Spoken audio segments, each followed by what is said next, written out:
कीड़े, रेशम की कीट, कीड़ों पे अत्याचार। अरे कीड़ों पे शोषण की कौन बात करता है यार।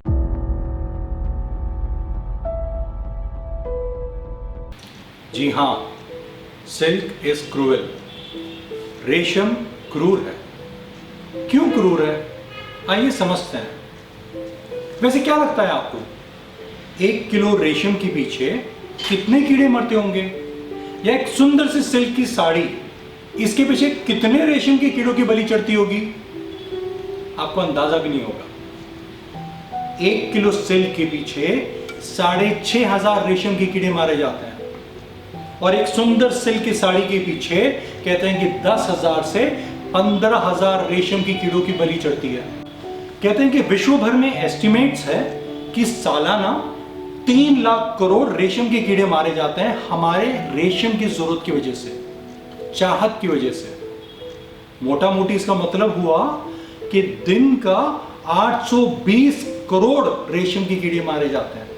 दिन का 820 करोड़, हमारे सिर्फ इस रेशम की चाहत की वजह से। वैसे रेशम बनाने वाले बहुत से कीड़े हैं, बहुत से कीट हैं, अलग अलग।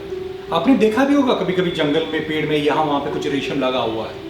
पर हम इंसानों का फेवरेट जो है, जो हमारी चाहत है, जो हमें बहुत पसंद आता है, वो है सिल्क, जो बनता है एक कीट से जिसका नाम है बॉम्बिक्स मोरी।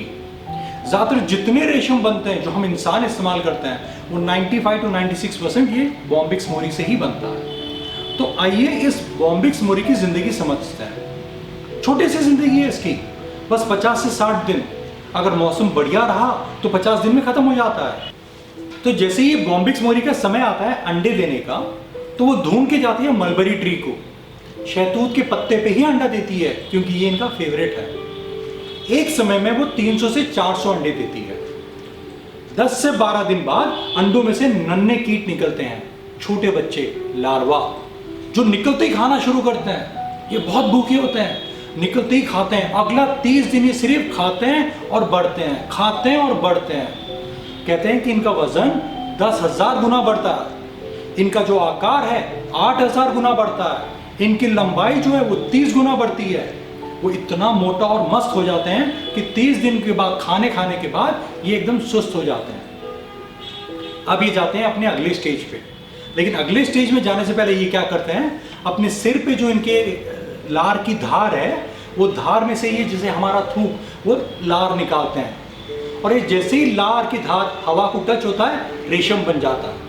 और ये कंटिन्यूसली उसी रेशम की धार से अपने आसपास कोकून बनाते हैं, कोया। इस कोया में वो अपने आप को सुरक्षित रखते हैं, क्योंकि अगला स्टेज जो प्यूपा का है, वहां पे ये टोटली असहाय होते हैं।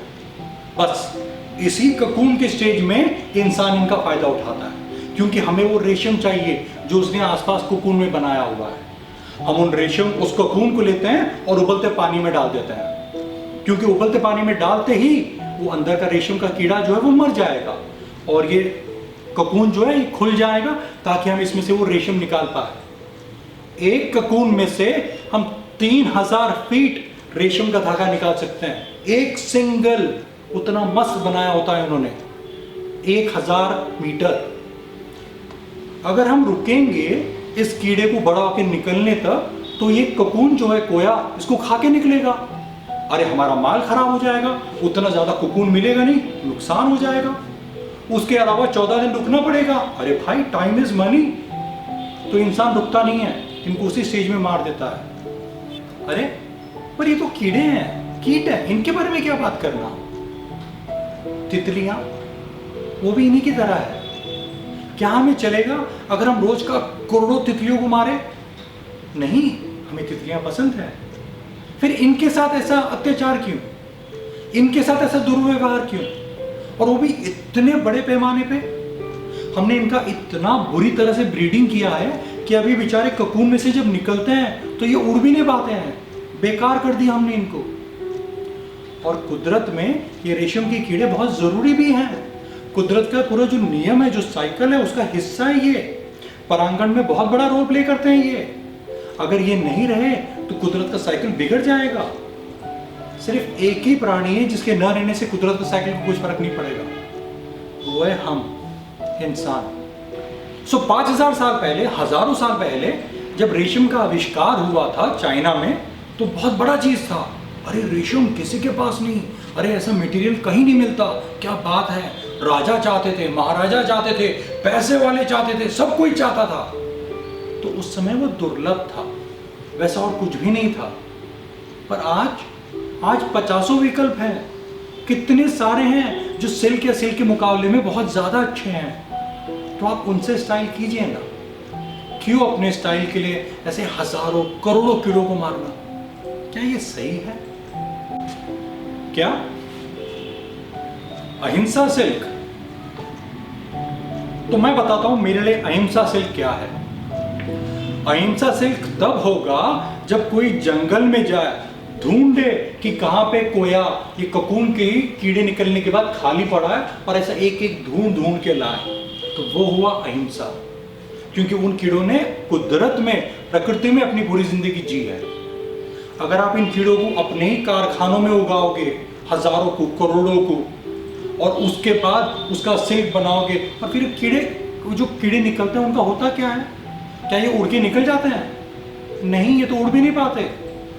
और अगर समझे आपके कारखाने में आपने रोज का अगर 5 से 10 सिल्क की साड़ी बनाई, तो कितने कीड़े लग गए? 50,000 से 60,000 या 1 लाख? आप क्या रोज का 1 लाख कीड़े छोड़ते हैं हवा में? नहीं होता ऐसे सब, ये सिर्फ बातें हैं बताने की।